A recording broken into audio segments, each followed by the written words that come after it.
ายดีพ่อแม่พี่น้องมื้อนี้สิมาเฮ็ดหยังนะวะลาบบุญเส้นใช้เฮ็ดเพื่องจักสิเป็นจังไดอันนี้ก็ต้มเฮ็ดก่อนเนาะให้เฮ็ดมันสุกก่อนอันนี้ก็สิเป็นหอมซอยมีผักชีฝรั่งหอมแดงซีลาวใส่แล้วก็สิมีวุ้นเส้นลาบใช้วุ้นเส้นนำกินกับผักกะหล่ำสะระแหน่ต้นหอมอันนี้ก็กำลัง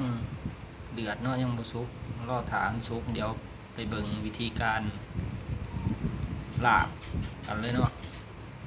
อันนี้เฮาก็ลวกวุ้นเส้นเนาะพี่น้องเนาะอันนี้ก็วิธีเฮ็ดเนาะวิธีปรุงเนาะก็สิมีพริกป่นชูรสแล้วก็ตาลนิดนึงต้องใส่น้ำตาลอีกดิแล้วใส่อันนี้ขาดบ่ได้นี่แดกประมาณ2บวงใส่ข้าวคั่วลงไปบัดนี้จัก2บวงปลายผลนะพอครับ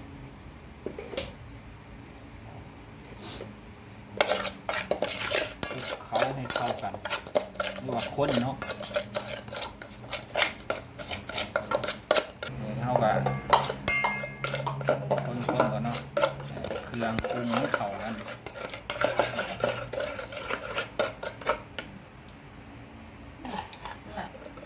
เฮ็ดลงกันนี่เฮ็ดลงลงพี่น้องเนาะข้นให้เข้ากันบัดนี้ข้นอีกรอบ2อันนี้ลงไปได้เอาพักลงไปเลยบัดนี้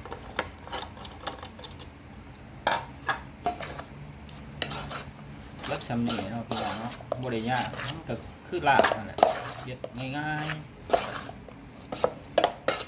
เฮ็ดจังได๋ก็แซ่บคือเก่านี่ใส่หมูใส่ปลาหมึกลงไปก็ได้ก็แซ่บคือกันที่เหมือนกันแบบนี้ตาสิประมาณนี้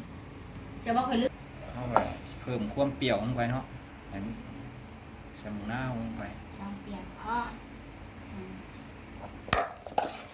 มะนาวลงไป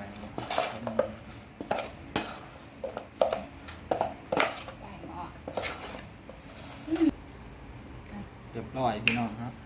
ตักใส่ถ้วยแล้วแบบนี้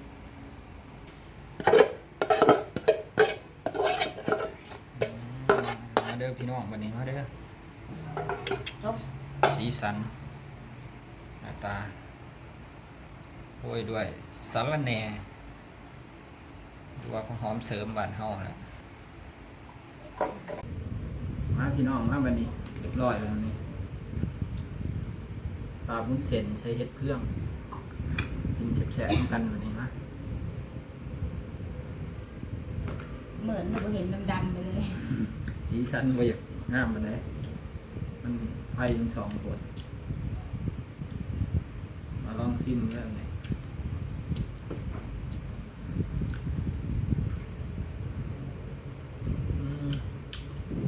หน่อย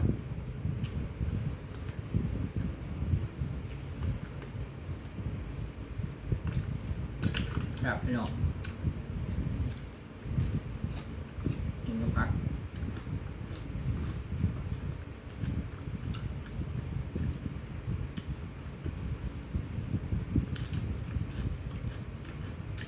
บัวร้ายเก็บข้อพี่น้อง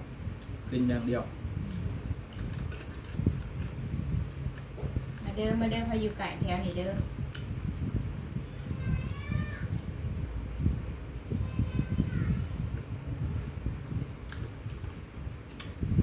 จังไม่เอาไปไหน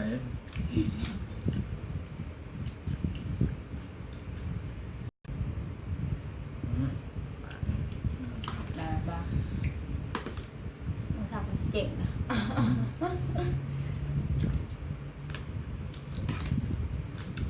ลมหน่อยพี่น้องผ่ากันยังบ่ชัดปานใด โทรศัพท์ไทยโทรศัพท์ประกาศเงินหรือพวกนี้เดือนก็ยังบ่ออก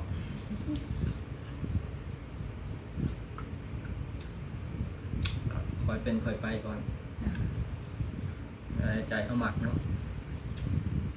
เก็บไปเรื่อย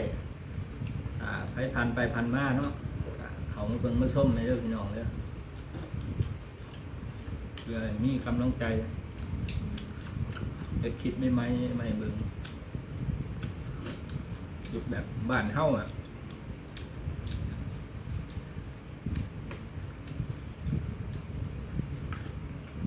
อายุหากินอาหารแบบบ้านเฮา เราอยู่บ้านเราในเห็น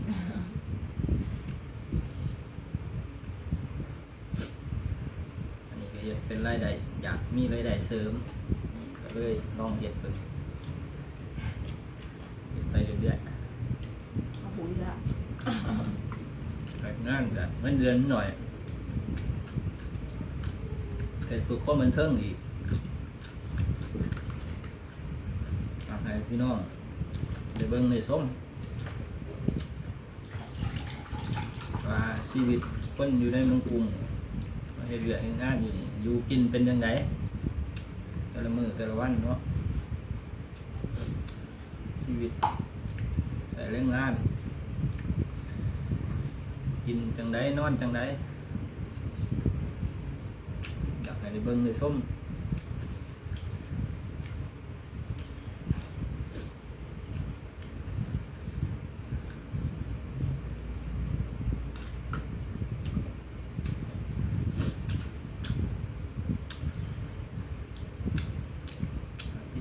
สำหรับคลิปนี้ก็บ่มีหยังหลายเนาะพี่น้องเนาะฝากกดไลค์กดแชร์กดติดตามให้เด้อพี่น้องเด้อไปแล้ว เดี๋ยว